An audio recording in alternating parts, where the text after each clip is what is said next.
تو یہ بہت ایک عام بات ہے یہ کہ جیسے ہم کہتے ہیں کہ صاحب ماں اور بیٹی کی محبت فطری ہے، تو ماں اور بیٹی کی محبت اگر فطری ہوتی تو جب بھی کوئی بچہ مرتا تو ماں کو اس کے ساتھ مر جانا لازمی امر ہو جاتا، اس لیے کہ فطرت میں تبدیلی کسی بھی طرح اللہ کے بنا ہوئے قانون کے تحت ممکن ہی نہیں ہے۔ اب یہاں یہ بات بہت زیادہ غور طلب ہے کہ جب ہم جبلت اور فطرت دونوں کو سامنے رکھ کر اس کائنات کے اوپر غور و فکر کرتے ہیں تو یہ بات سامنے آتی ہے کہ پہلے فطرت ہے پھر جبلت ہے، یعنی پیدائش ہوگی تو زندگی پورے کرنے کے تقاضے پیدا ہوں گے۔ اب زندگی کے تقاضے کس طرح پورا کیے جائے وہ الگ بات ہے۔ پہلے آدمی پیدا ہوگا، کوئی جانور پیدا، کوئی بھی کائنات میں کوئی بھی نوع کا کوئی بھی فرد پیدا ہوگا فطرت کے تحت پیدا ہوگا اور اس میں کوئی تبدیلی نہیں ہوگی، اور زندگی جو گزارے گا وہ جبلت کے تحت گزارے گا۔ تو اب پیدا ہونا جو ہے وہ زیر بحث آتا ہے،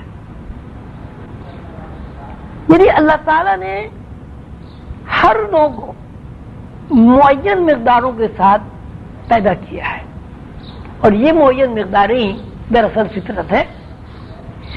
اب جب ہم یہ کہتے ہیں کہ فطرت میں تبدیلی نہیں ہو سکتی تو دراصل کہنا یہ چاہتے ہیں کہ اللہ تعالیٰ نے جس نوع کے لیے جو مقداریں متعین کر دی اس میں تبدیلی نہیں ہو سکتی۔ اب اللہ تعالیٰ سے ایک رشتہ قائم ہو گیا، تخلیق کا ایک ایسا رشتہ قائم ہوا اللہ تعالیٰ سے کہ جس میں کوئی بھی فرد، کوئی بھی انسان نہ تو تبدیلی کر سکتا ہے اور نہ ان مقداروں کو استعمال کر کے خود پیدا ہو سکتا ہے۔ یعنی مقداروں کا تعین در و بس اللہ کے ہاتھ میں ہے، وہاں انسان کو کسی بھی طرح کا کوئی اختیار حاصل نہیں ہے۔ اب یہ بات جب ہمارے سامنے آئی تو ایک ہی بات کے اوپر ذہن رکتا ہے کہ اللہ کے ساتھ مخلوق کا جو رشتہ قائم ہے وہ فطری ہے، مخلوق کا خالق کے ساتھ جو رشتہ قائم ہے وہ فطری ہے، اور مخلوق کے ساتھ مخلوق کا جو رشتہ قائم ہے وہ جبلی ہے۔ مخلوق کے ساتھ مخلوق کے رشتے میں تبدیلی ہو سکتی ہے، مخلوق کے خالق کے رشتے میں کوئی تبدیلی واقع نہیں ہو سکتی۔ نوع انسانی کا یہ بہت بڑا المیہ ہے کہ وہ جبلی رشتوں کو تو بہت اہمیت دیتی ہے لیکن فطری رشتوں پر کبھی اس کی نظر ہی نہیں جاتی۔ مثلا ایک آدمی پیدا ہوتا ہے، ظاہر ہے وہ معین مقداروں کے ساتھ پیدا ہوتا ہے۔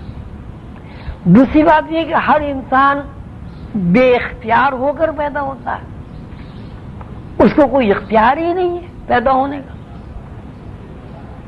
پھر پیدا ہونے کے بعد جتنے دن ان معین مقداروں نے یہاں کام کرنا ہے وہ معین مقداریں کام کرتی رہتی ہیں، اور جب وہ معین مقداریں پوری ہو جاتی ہیں فطرت کے تحت تو آدمی کو بہرحال اس دنیا سے رخت سفر باندھنا پڑتا۔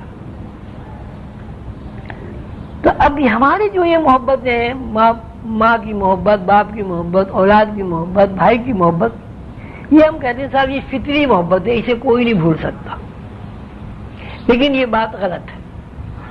فطری محبت صرف اور صرف مخلوق کی خالق کے ساتھ ہے،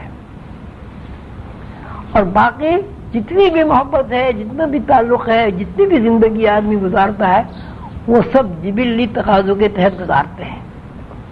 اب آپ یہ دیکھیں، ایک چھوٹے بچے کو دیکھیں، وہ ماں کے بغیر رہ ہی نہیں سکتا، ذرا سی دیر ہو جائے تو وہ بچہ رونے لگتا، ماں ماں پکارتا ہے۔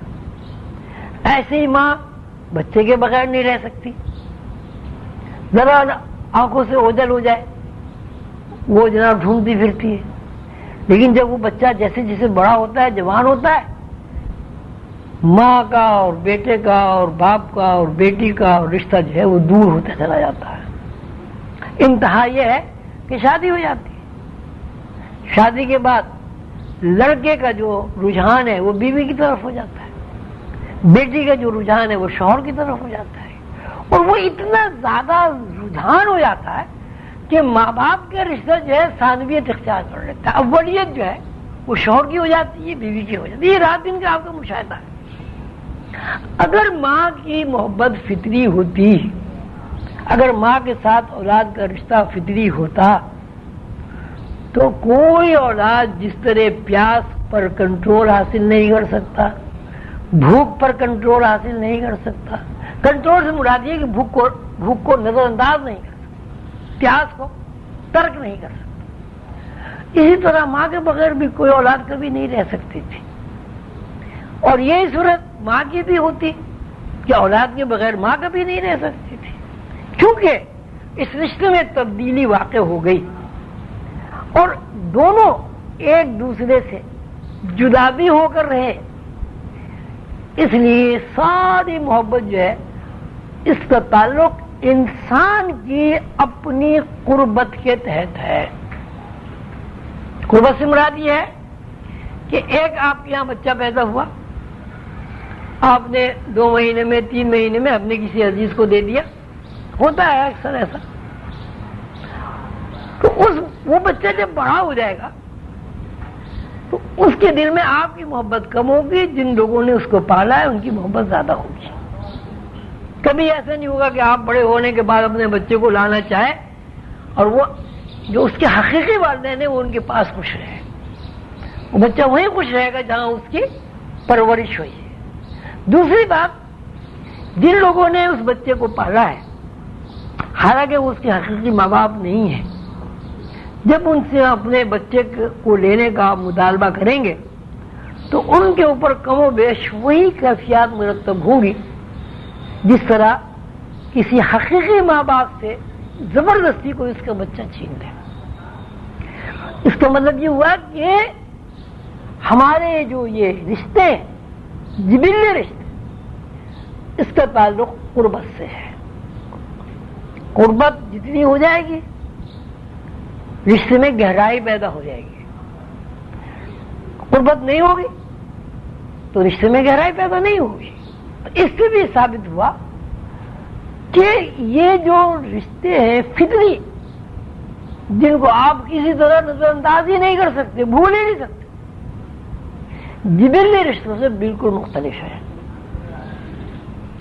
اب یہ پھر ایک بہت بڑا المیہ ہے کہ اللہ تعالیٰ کے ساتھ بندوں کا رشتہ فطری ہے. جو بندہ کسی بھی طرح نہ بھول سکتا ہے، نہ رد کر سکتا ہے، چشم پوشی کر سکتا ہے، وہ کرتا ہی ہے، اس کو ہم اہمیت نہیں دیتے. جو رشتے ہمارے بنائے ہوئے رشتے ہیں، جن رشتوں کی بنیاد قربت پر ہے یا دوری پر ہے، ان رشتوں کو ہم اتنی زیادہ اہمیت دے دیتے ہیں کہ فطری رشتوں کی طرف کبھی ہمارا ذہن ہی منتقل نہیں ہوتا.